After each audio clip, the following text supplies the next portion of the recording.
आज का जो हमारा टॉपिक है वो है सूचरिंग। तो सूचरिंग में हम क्या क्या चीज़ें पढ़ने वाले हैं, तो देखिए सूचरिंग में हम डेफिनेशन ऑफ सूचर के जो डेफिनेशन है उसको पढ़ने वाले हैं, फिर उसकी क्लासिफिकेशन है और उसी में जो टाइप्स बताए गए हैं क्लासिफिकेशन के अकॉर्डिंग्स वो पढ़ेंगे हम। उसके बाद जो है उसकी कैरेक्टरिस्टिक्स जो दिए गए हैं वो पढ़ेंगे हम, और उसके बाद जो 4 मेथड्स बताए गए हैं वो पढ़ेंगे हम। तो ये सब आज हम इस टॉपिक में कवर करने वाले हैं। तो सबसे पहला कि सूचरिंग है क्या। तो सूचरिंग क्या है, तो सूचरिंग के लिए देखिए कहा गया है कि ये जो है एक शॉर्ट नोट्स टाइप का वीडियो है। तो इसमें आप जो इसमें पहले से हाईलाइटेड है वर्ड्स उन पे ज़्यादा फोकस करिएगा ताकि आप बेटर रिजल्ट के लिए, ठीक है। तो इसमें जो है सूचरिंग जो है ये सर्जिकल टेक्निक है जो कि यूज्ड होता है होल्ड बॉडी टिश्यूज़, जो बॉडी टिश्यूज़ हैं उनको होल्ड करने के लिए, ठीक है, ताकि उनको साथ में रखा जाए टुगेदर आफ्टर द इंजरी या फिर सर्जरी के बाद या फिर इंजरी के बाद जो हमारी बॉडी टिश्यूज़ है वो फैल जाती है, उनको फिर से एक जगह पे रखने के लिए इसका इस्तेमाल किया जाता है, या ये टेक्निक है। ये एप्लीकेशन है। एप्लीकेशन जनरली इन्वॉल्व्स, क्या इन्वॉल्व करता है इसमें, तो हमें 2 चीज़ें मिलती हैं इसमें। सबसे पहली चीज़ है कि हमें एक निडल और उसके साथ ही क्या होता है अटैच करते हैं हम थ्रेड को, ठीक है। अब ये तो था सूचरिंग का पूरा डेफिनेशन, लेकिन इसमें जो मेन पार्ट है सूचर, उसका मतलब क्या है। तो सूचर का मतलब होता है कि कोई भी ऐसा थ्रेड या स्टैंड जो कि क्या करता है, जो ब्रिंग करता है अपोजिट ऑफ 2 सरफेस आ टिश्यू। ब्रिंग मतलब दोनों को पास में लाता है, जो अपोजिट 2 सरफेस हैं जो जहाँ से कट या स्क्रैच या कुछ भी लगा है उन टिश्यूज़ को पास में लाने का काम किसका है, तो वो है सूचर। ये इसकी डेफिनेशन है। लाइगेचर क्या होता है, तो लाइगेचर का मतलब होता है कि कोई भी थ्रेड या फिर स्ट्रैंड, ठीक है, जो कि ऑब्लिटरेट करे और लूमन ऑफ द डक्ट्यूलर स्ट्रक्चर को, ठीक है। इसके बाद जो है हम क्लासिफिकेशन देखते हैं। तो क्लासिफिकेशन में आपको मिलेगा कि ये 2 प्रकार के मेनली यहाँ पे क्या किया गया है कि एक के अपोजिट दूसरे को बताया गया है। जैसे कि एक है अगर एब्जॉर्बेबल तो दूसरा है नॉन एब्जॉर्बेबल, उसी प्रकार एक है नेचुरल तो दूसरा सिंथेटिक। इसी प्रकार हम मोनो और मल्टी भी, जो मोनोफिलामेंट सूचर्स हैं और मल्टी फिलामेंट सूचर्स हैं वो भी इसमें कवर करेंगे।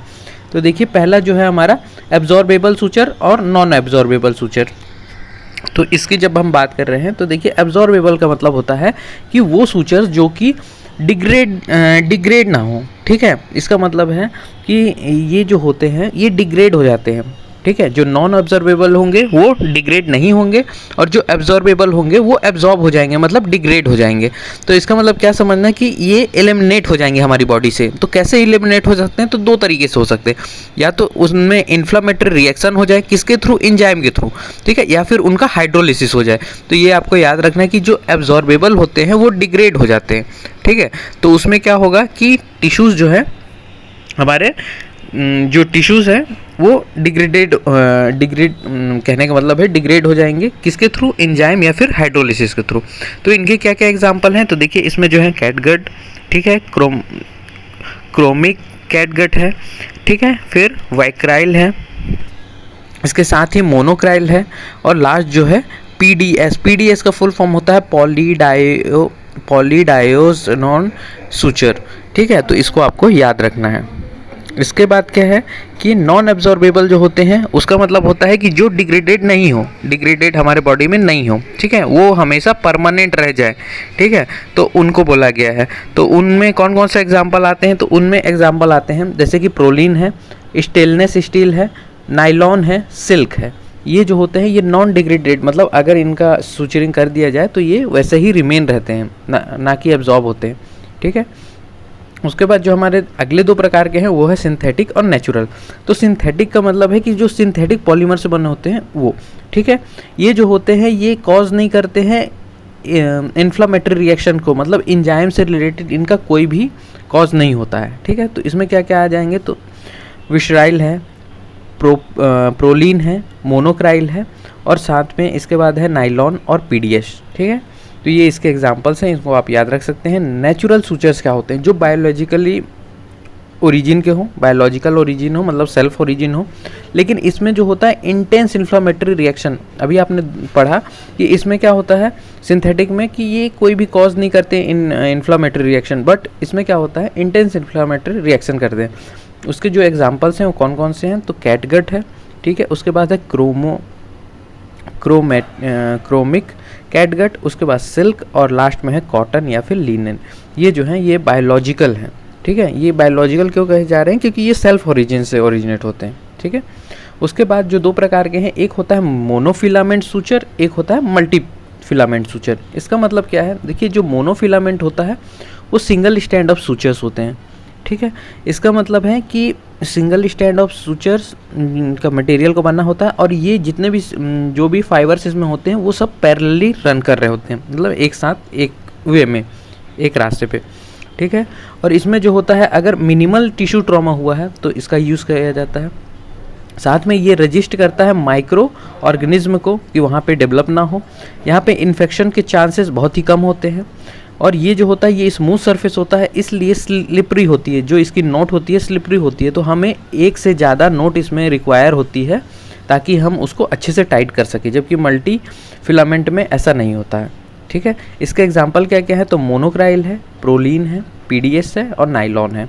इसके बाद जो मल्टी फिलामेंट है, ये जो होती है ये फाइबर्स की होती है, जैसे कि वो पैरेलल था बट ये ट्विस्टेड है, ठीक है, सेम अपोजिट रहेगी। यहाँ पे क्या होता है, ग्रेटर रेजिस्टेंस इन टिश्यू, ठीक है, और वहाँ पे थोड़ा कम रेजिस्टेंस था।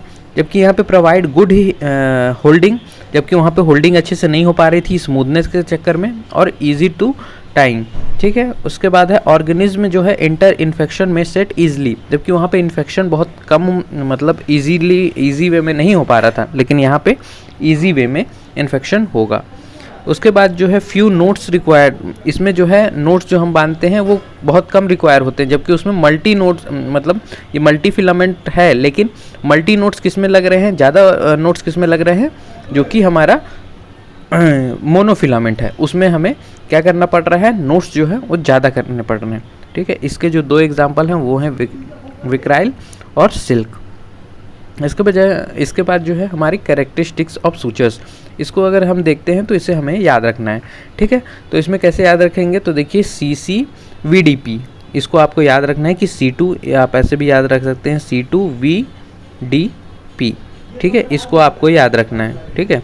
इसमें क्या है कि देखिए कैटगट जो होता है, यहाँ पे आप देखेंगे तो कैटगट है, क्रोमिक कैटगट है, विसराइल है, इसके बाद है डेक्सॉन और पीडीएस, ठीक है। तो इसमें जैसे जैसे आप देखेंगे कि नोट की सिक्योरिटी जो है, नोट की सिक्योरिटी जो है वो क्या है, पहले क्या थी, पुअर थी, फिर फेयर, फिर गुड, फिर बेस्ट और फेयर, ठीक है। तो इसमें जैसे जैसे यहाँ पे आप जो वुंड सिक्योरिटी है और टिश्यू रिएक्शन है, तो देखिए जिसमें जितना कम टिश्यू रिएक्शन होगा, जितना कम टिश्यू रिएक्शन होगा, जैसे लास्ट वाले को पीडीएस को देखेंगे आप, तो यहाँ पे लीस्ट टिश्यू रिएक्शन है, लेकिन यहाँ पे जो इसकी नोट सिक्योरिटी है वो फेयर है।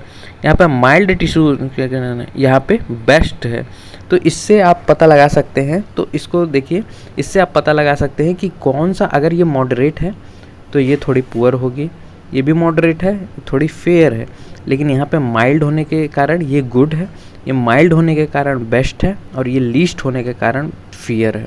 तो इसको आपको दो में कंट्रोवर्सी है, फेयर फेयर, तो इसको आपको याद रखना है। बाकी जो है आप नीचे जैसे जैसे जाते जाएंगे उतनी अच्छी प्रॉपर्टीज़ मिलती जाएंगी नोट सिक्योरिटी में।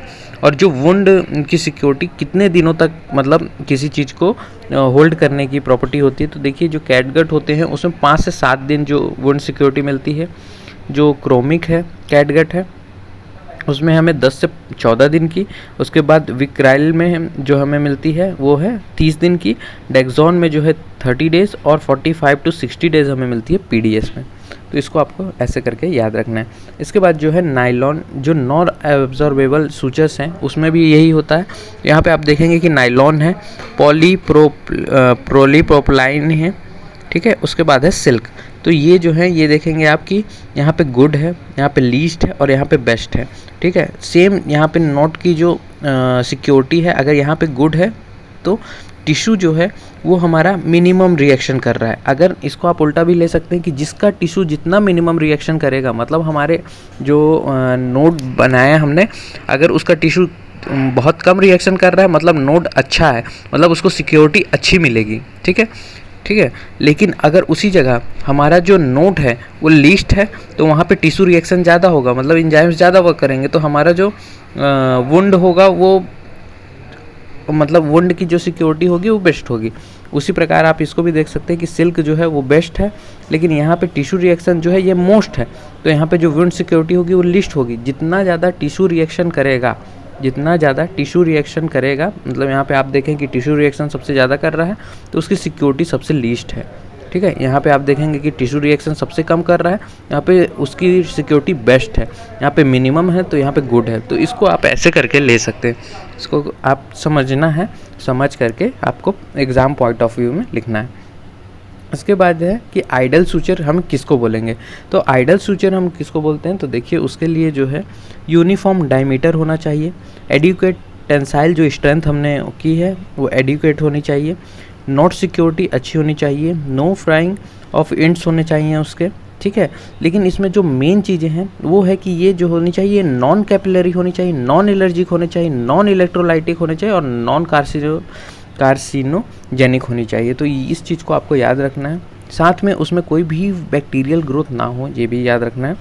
ठीक है, तो ये यहाँ से आप 2-4 पॉइंट आप अपने, अगर आप नोट्स बना रहे हैं तो उसमें ज़रूर लिखें।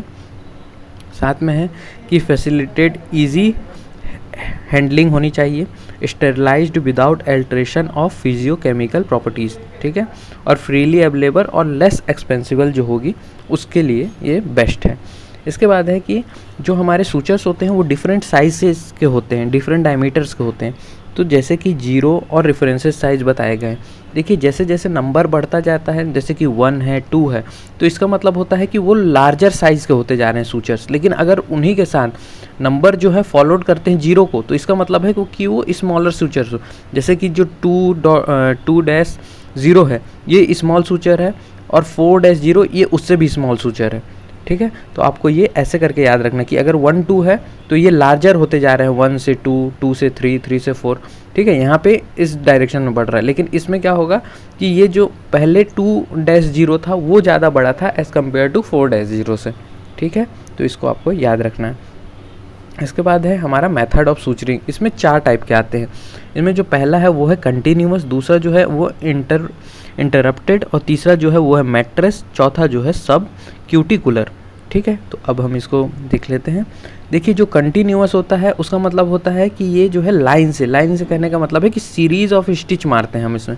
ठीक है, but they are not individually noted, मतलब एक एक स्टिच में हम नोट नहीं लगाते हैं, सिर्फ एक ही नोट लगाएंगे वो लास्ट में। ठीक है, तो इसमें क्या होता है, typically used when the wound is in visual region. अगर कोई विजुअल रीजन में है जहाँ पे ईजिली विजुअल हो रहा है, वहाँ पे हम इस वुंड का जो वुंड होते हैं उनमें हम इसको इस्तेमाल करते हैं। ठीक है,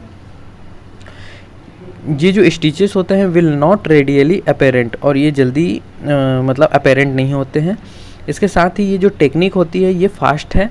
ठीक है, और ये पार्टिकुलरली फॉर लॉन्ग वुंड्स, जो लॉन्ग वुंड्स होते हैं उनमें हम कंटिन्यूअस जो सूचर है वही करते हैं। ठीक है, इसमें क्या होता है कि ग्रेटर, लेकिन अगर आप एक सूचरिंग से, जैसे कि इसमें आप देख पाएंगे कि हमने क्या किया है कि एक सूचर थ्रेड लेके उसे हम बनाते गए हैं ऐसे करके। ठीक है, लेकिन अगर वही खुल जाए एक जगह से तो ये पूरा खुल जाएगा। तो इसलिए कहा गया है कि greater risk of dehiscence if the suture material break, अगर ये कहीं से ब्रेक हो जाता है तो अगर एक जगह से भी ब्रेक होता है तो ये सारे जगह से खुल जाएगा, इसलिए इसमें ग्रेटर रिस्क होता है।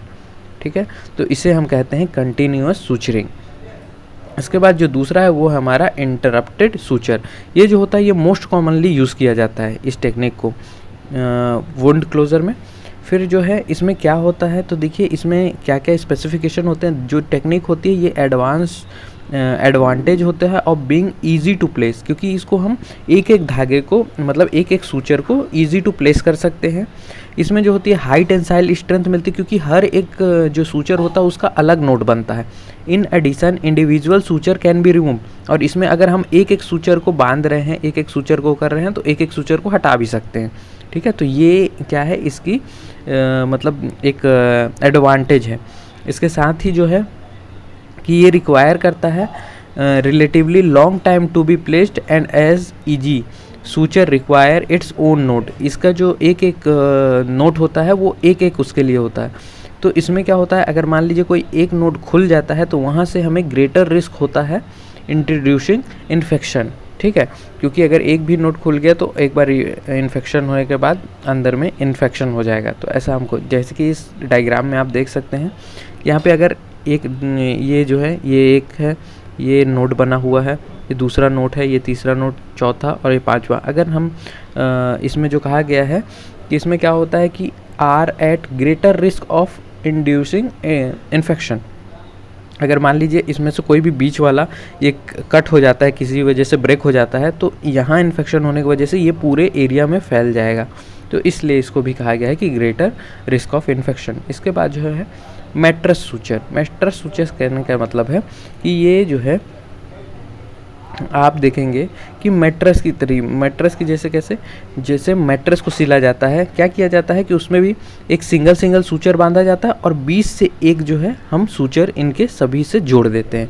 तो उसी की तरह इसको भी बनाया जाता है। अब ये क्या है, तो देखिए ये स्पेशली कहाँ पे होता है, तो जो स्किन एजेस होते हैं वहाँ पे इनको क्लोज करने के लिए यूज़ होता है। ठीक है, under tension they achieve good skin eversion which aides wound healing and produce less prominent scarring. क्योंकि ये लेस प्रोमिनेंट स्कारिंग का काम करता है इसलिए, और वुंड हीलिंग जो है बहुत जल्दी कर देता है, इसलिए हम इसको यूज़ करते हैं।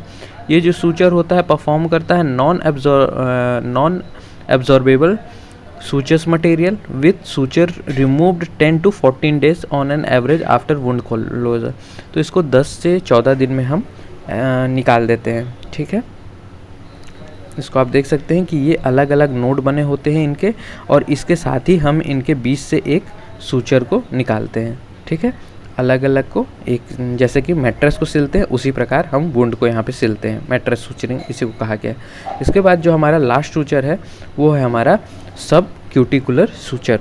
तो इसमें क्या होता है, इसमें आप देखेंगे कि ये जो होता है ये रनिंग स्टिच होता है। ठीक है, बट कैन बी इंटररप्टेड क्यों बोला गया है, क्योंकि ये जो है देखिए एक ही जो हमारा सूचर है वो हम एक ही लेके उसको इंटररप्टेड के फॉर्म में वो कर रहे हैं, यूज़ कर रहे हैं। कैसे, तो देखिए यहाँ पे क्या है कि इंट्राडर्मल हॉरिजेंटली बाइट्स होते हैं। कैसे, तो ये जो है हमने इंट्राडर्मली सब क्यूटिकुलर रीजन पे इसको इंट्राडर्मली हम इंसर्ट करते हैं, और सेमी जो सर्कुलर के फॉर्म में जो हम सर्कल लो कर रहे हैं यहाँ पे, उसी के फॉर्म में हम इसको इंसर्ट करते हैं। जैसे कि इसमें लिखा हुआ है, आप देखेंगे कि to remove for a longer period of time without the development of cross hatch sketching.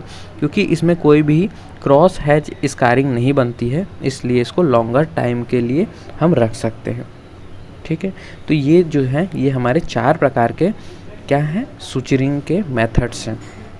ठीक है, इसके बाद जो है जो हम सूचरिंग करते हैं उसको हमें कितने दिन में रिमूव कर देना चाहिए। तो उसके लिए ये टेबल को आप पढ़ सकते हैं कि बॉडी रीजन के किस किस जगह पे हमें सूचरिंग के लिए कब कहने का मतलब है कि रिमूव करना चाहिए। जैसे कि अगर फेस में हो रहा है तो हम 3 से 4 दिन में रिमूव कर देना चाहिए। स्कैल्प में है तो 6 से 8 दिन में, चेस्ट, एब्डोमेन और पेनिस में है तो 8 से 10 दिन में।